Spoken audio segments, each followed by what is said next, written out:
In this video, we're going to work with the vertex form of a parabola. We've worked on graphing parabolas, and we've actually worked on most of what is going to be covered in this video. We're just going to be specific about how we name it now. When working with the vertex form of the parabola, first of all, it's good to remember a parabola comes from a quadratic equation. So we've been graphing from quadratic equations. Let's say, for example, we have f of x equal to 2 times the quantity x minus 3 squared plus 4. So what we've talked about so far is that this square, which is ultimately squaring the x, is what makes this a quadratic function and is what is going to cause it to be a parabola when we graph it. We've also looked at this minus 3 and talked about that as adjusting the function inside the function, or adjusting the x values before we square. And that adjustment is going to affect the graph by shifting it left or right, depending on whether we're adding or subtracting. We've talked about this addition outside of the square or outside of the function is going to adjust the y values on the function, and therefore it's going to have the appearance of making the graph shift up or down depending on whether or not we're adding or subtracting. And we've also talked about this number out front that is being multiplied. The squared piece, or the x factor, is being multiplied by 2, and that in this case is going to have the appearance of stretching the graph. Now also, which I've not given in this example, we'll look at it separately, but if that had been a negative 2, we've talked about that multiplying by that negative 1 causes the graph to appear to flip over it's flipping in the vertical direction. Therefore it looks like it flips over the x-axis. Okay, so how we've graphed these before is I would tell you to look at what is causing the core part of your function to be 0. So in this case, the core part of our function is a square. That's what defines it to be a quadratic function. So what would cause that to be 0 would be a 3. And then we would actually put that into the function and find f of 3.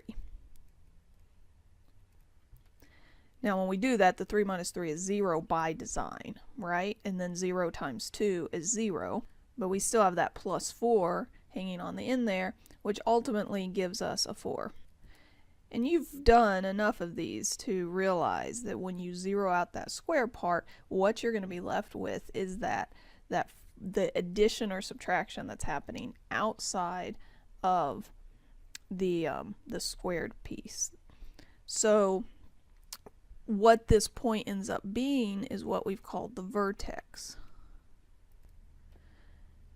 And that's an important point to find when trying to graph the function, because it's going to be, well, it's not really the middle of the function because it's infinite. It acts as a central point for us to build the shape of the function off of, because the graph is symmetric on either side of that. Now, I'm not sketching that in to say we're done. I'm saying we need to find that vertex so that we can then build off of its symmetry. So with this guy, I know it's opening up because my 2 is positive, and so I know that's going to be the basic location of my graph. Notice, going back to the original the original function, this minus 3 inside the parentheses indicated that my vertex would be shifted right 3 because things are backwards inside the function. And then the plus 4 indicated that it would be shifted up. So essentially those numbers that are staring us in the face tell us where the vertex is going to be located. And then from there, we just need to determine a couple points on either side of the vertex to really lock in the shape of the parabola. Okay, now that we have the vertex, what we're going to do is find the points on either side of the vertex. So we're going to go 1 above it, that would give us an x of 4. We'll go 1 below it, would give us an x of 2. 1 more above it would give us an x of 5. 1 below it would give us an x of 1. So we're going to grind through those points. and that'll determine what's happening on either side of that vertex. So if I plug f of 4 into the function, what we have is 2 times the quantity 4 minus 3 squared plus 4. Now that squared piece is going to be a 1. 1 squared is 1. So we have 2 times 1 plus 4, which is just 2 plus 4, which equals 6. So we get a 6 there. And I'm not going to grind through all of these points because we've done a lot of this. So what we know is if we're doing all our math correctly, the points on either side of the vertex will have the same y values, and that's how we get the symmetry of the parabola. When we plot those, we have a point at 2, 6, which would be right there, and one at 4, 6, which would be right there. Okay, and then for the 1 and the 5, when you plug those in, you'll get 12 for both of your y's. Now, if you aren't super comfortable with generating those y values, I'd encourage you to pause the video and make sure that you're getting 12 when you plug in 1 and when you plug in 5. I didn't plan ahead too well, and those aren't going to plot on the graph, so for the sake of the video, we'll just leave them off, but you'll have to do those additional points in your work.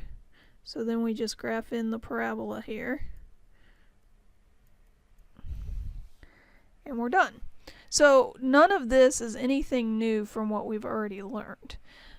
I want to emphasize that. I'm not showing you a new way to graph parabolas. I'm just putting new language on it. In particular, we're talking about, instead of the critical point, which is what we've called the vertex before, we're going to call it a vertex. All the other graphs we've done, we'll still call those critical points because vertex is specific to parabolas and a few other types of graphs. So also we have this idea of a vertex form of a parabola, and that's really what's new for what we're covering for this video. So the vertex form of a parabola is f of x equal to a times the quantity x minus h squared plus k. So notice how much that looks like the example we have up here. It's just we have some letters in place of where the 2, the 3, and the 4 are.